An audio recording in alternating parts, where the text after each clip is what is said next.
Oh, hi there. Oh, hi there. I said, oh, hi there. Anyway, welcome again to this morning installment of the Fraternal Order of Sequestered Mystics. I am your venerable host, Lon Milo DuQuette, and I'm here to read the next little installment of my Chicken Qabalah of Rabbi Lamed ben Clifford. And we're on chapter 3 today, which is about the Sepher Yetzirah. Now, this chapter is a little long, so we're going to finish up the chapter tomorrow, but we're going to begin it obviously right now. As usual, each chapter, or most of them, start with an introduction by me, Lon DuQuette, about concerning the material that the rabbi wrote. So this introduction is mine. Sepher Yetzirah, introduced by Lon Milo DuQuette.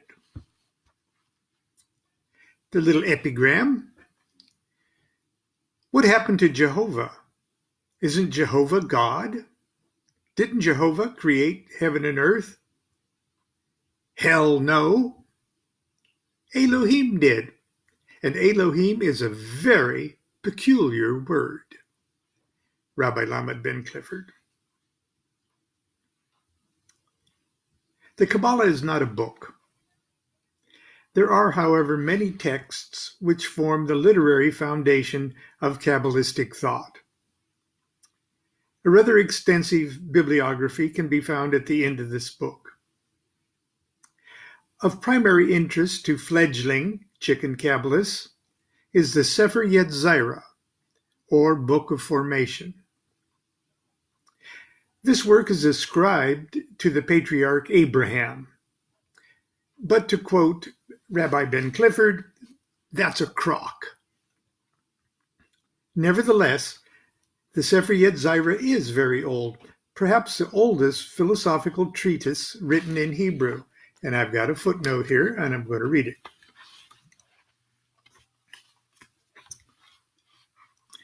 Even the most respected translators of the Sepher Yetzirah admit that the source text from which they work contains internal inconsistencies and other obvious evidences of severe corruption. Kabbalists of the 19th and 20th centuries, particularly the adepts of the Golden Dawn, freely adjusted certain planetary and zodiacal letter assignments to conform to modern and universally acknowledged astrological standards. Rabbi Ben Clifford's translation conforms to this modern tradition. And that's that footnote. I'm going to get rid of this thing on my screen. Okay. There are three important features that make the Sepher Yetzirah particularly attractive to the lazy and pretentious. First of all, and most importantly, it's very short and relatively easy to understand. Second, it introduces us to the concept of the 10 Sephiroth, or emanations that emerge from the primal unity. In later Kabbalistic literature, the concept of the 10 Sephiroth develops into the Tree of Life, a very helpful schematic, especially for chicken Kabbalists.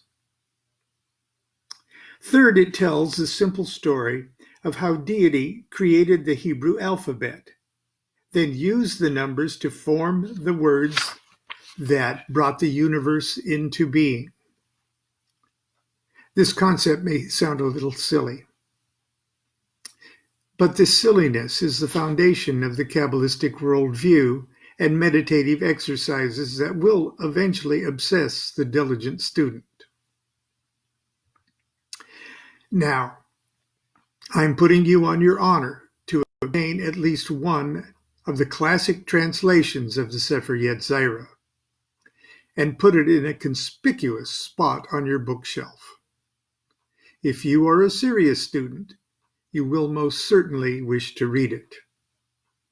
But I warn you, even the best translations will appear very strange, full of tiresome, seemingly irrelevant ramblings.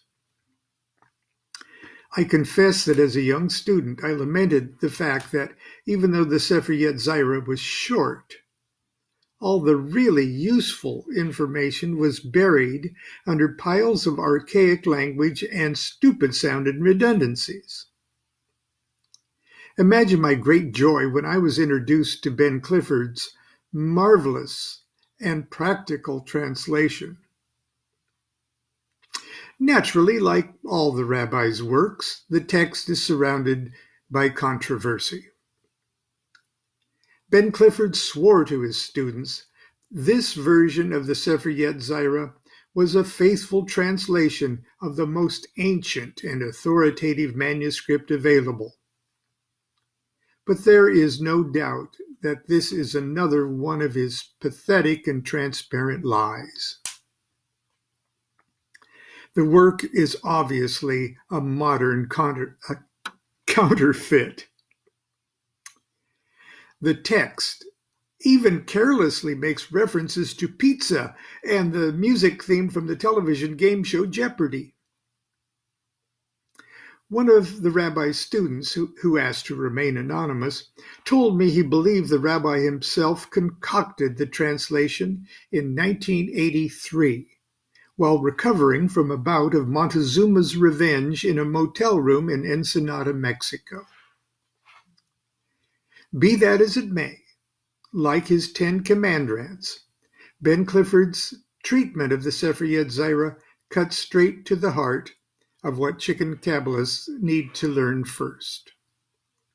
I do not hesitate to reprint the entire text, including his provocative introduction written to the students of his imaginary institute.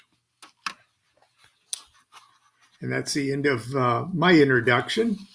And here is the beginning of the rabbi's Sepher Yetzirah, an address by Rabbi Lamed Ben Clifford to the students and faculty of the Zerubbabel Institute of Philosophical Youth. And the epigram starts off in Hebrew and then translated. And the Elohim said, "Let there be light," and there was light. Genesis 1:3. I'm sure many of you students are asking yourself, why am I starting our study of Genesis with the third chapter? Why am I starting our study of Genesis with the third verse of chapter 1 instead of the first? The answer is simple. Verse 1 tells us squat. It informs us, in the beginning, the Elohim created heaven and earth. Big deal. What the hell is an Elohim? Is it God? Translators of the English Bible certainly think so.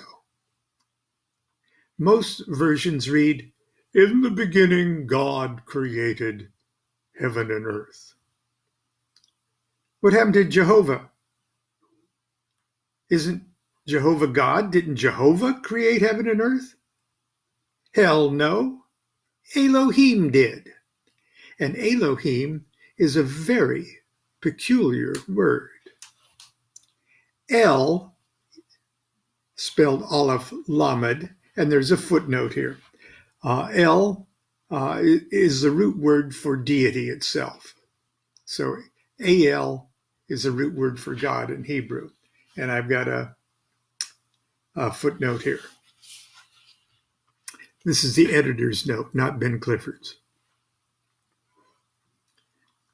Ben Clifford claimed that when he was born, his mother, who at the time was a groupie with the Cliffy Eban Klezmer Band, was unsure exactly who fathered her child. She wished to name him El, or Aleph Lamed, after God. But her colleagues cautioned that to do so might be considered a blaspheme. Instead, she simply named him the letter L, which in English is pronounced El, and is rendered Lamed in Hebrew. So there's another hint to his name. So El in Hebrew is the root word for deity. Eloah, Aleph Lamed He, is a feminine singular. In other words, a female deity or a goddess. And then the I am, or Yod Mem, is the plural ending for things that are masculine. So Elohim then should be translated either gods and goddesses or dual-gendered, let's see, I think it's deity. Yeah, dual-gendered deity. Later on, in verse 26 and 27, the Elohim even referred them to themselves as plural. And the Elohim said, "Let us make Adam in our image, after our likeness, and let them have dominion over the fish of the sea, and over the fowl of the air, and over the cattle, and over all of the earth, and over every creeping thing that creepeth upon the earth." And created the Elohim Adam. In the image of the Elohim created they them. Male and female created they them.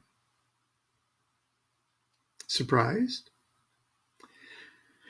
So was everybody else who had their hearts set on God not having a vagina, and everyone who believed that Adam was a historical character like General Custer and not just a name for the human race. They were so upset when they discovered that in the beginning the dual-gendered deity created heaven and earth that they made sure that Elohim and innumerable other special names would be translated God or Lord or Lord God or other such ambiguous masculine-sounding names. And there's a footnote here too. I'm going to try to find it. Yes. It might surprise you to know that traditionally the concept of God as Father is foreign to the ancient Jewish mind. Abraham was the father of the Jews and the father figure to the Jews. In the Bible, Abraham never referred to God as Father. Neither did Noah, Moses, Elijah, Elias, Jeremy, Ezekiel, Amos, Jonah, Solomon, Ezra, or Nehemiah. In fact, the entire Old Testament, in the entire Old Testament, only two verses in the book of Isaiah and one in Psalms made reference to the father-like qualities of deity.